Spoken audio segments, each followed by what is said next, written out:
Tell us about the porn. Well, you got to ask me a question. Well, my question is okay, it's your first day on the set, and you're doing a porn. I mean, are you scared? Are you worried? Are you worried you're going to not get an erection? Or are you horny? Are you excited? Yes, all at once. All of those. Nice. And, well, it was funny because I kind of went into it just thinking like, I wonder if I could do that too. And I was so like mesmerized by porn since I was a kid. And I already was an actor, and I've been a massage therapist for all of my life since college. Of course, I was good at it. I had like all the best training that I could have. Right. But I didn't go into it knowing that. So you weren't doing it for the money, you were doing it for the experience. For the experience. To put on your resume or just have fun? Just to see if I could do it. Nice. And also because nice. it was a sort of a fantasy thing. Yeah. But it was totally weird because the first movie that I did for a company that I had never heard of and didn't really think anything would get seen. It was a movie that was an armpit fetish movie. And I don't have an armpit fetish, right. But I'm a good actor. Yeah. Exactly. You can get into that mode. So I showed up to do this scene, and the guy who had recruited me at the gym to do this movie showed up, and he was kind of worn out and left over after a busy weekend. Yeah. And he was supposed to top, and he was kind of strung out, and it wasn't good. So I ended up going from being like complete virgin to the porn world to like totally dominating the scene because of necessity. Because you were new. Something had to get done, Yeah, so I was nice. the top. And I had to, lead the whole armpit fetish. So I used all my improv training, like, oh yeah, fuck that pit, and anything that I could think of with an armpit that was dirty, I said. And it ended up getting nominated for Best Specialty Video. And they put my face on the cover like this, look at my armpit. Nice. So they named the movie Rank.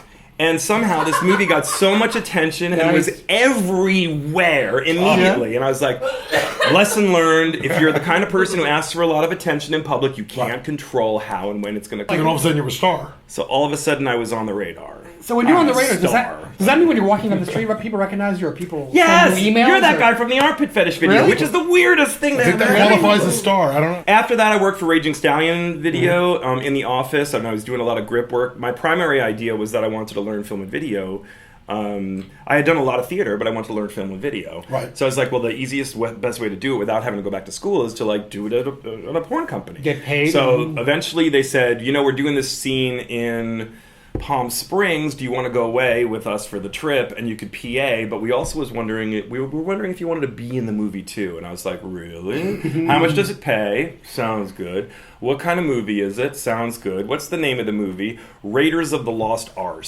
And I was like, oh, that's so fake. Oh, that's perfect. Okay, I'm in. So I did that movie, and that was the biggest movie of the year for that company. And then after that, I was an exclusive immediately and did a ton of movies and won some awards and stuff too. Wow, like what is the kinkiest thing you've ever done?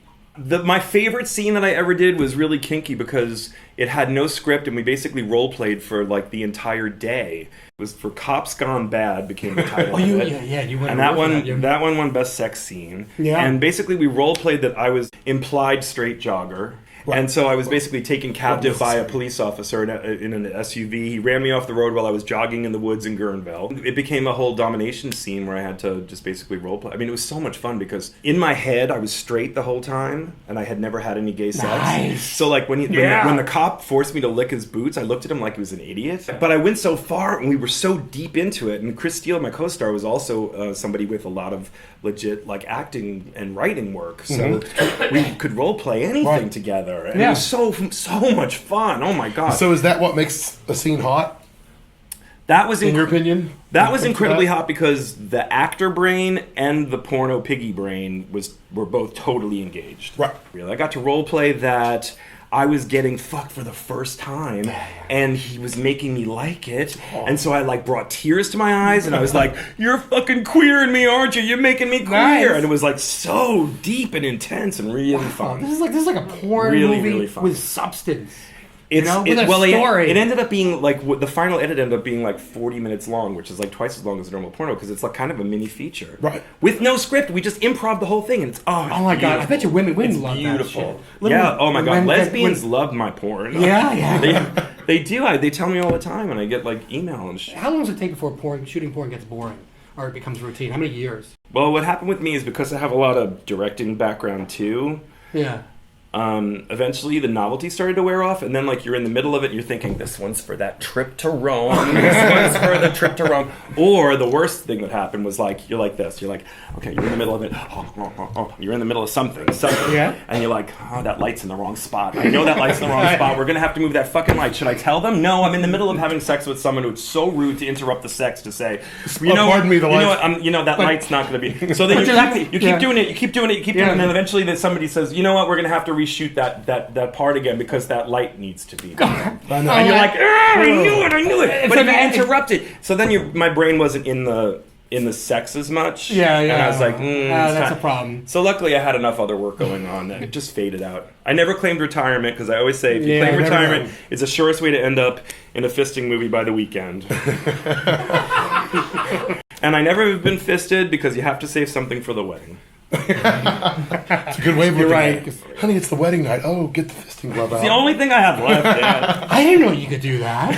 I actually fisted a pussy. I went down to Divas and I It doesn't count when you're being born. Oh, no.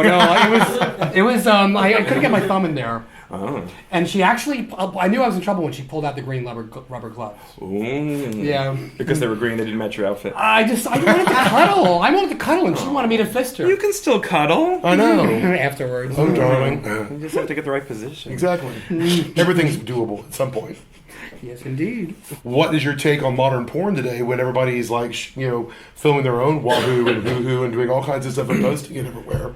I feel really lucky that I decided to do the porn when I did because it was the last time people got paid a decent amount of money. Right. And there's hardly any stigma attached to it in a lot of cultures, so that if you want to do porn, you're not that special if you're one of the people who's willing to get filmed, get fucking. Yeah. It's not that special, so the pay rate's lower, and the companies aren't making as much money because people are getting so much free porn. After you go through this fun life, that you're living, and you're sitting here at this point, what do you do to thrill yourself anymore? Yeah, do you just relax and be Buddhist, or is there still things you wish you could do, kinky things, or what's it like to be on this end? I just do more of the same and just keep challenging myself and just finding new ways of doing what I don't know. There's only a couple of things that I'm really, really interested in doing. I mean, the play that I'm doing, this homophile thing, incorporates all of the physical stuff. It incorporates all of the queer history that's so fascinating to me. I'm playing a woman, I'm playing a man, I'm playing sailors, it's everything all in one show.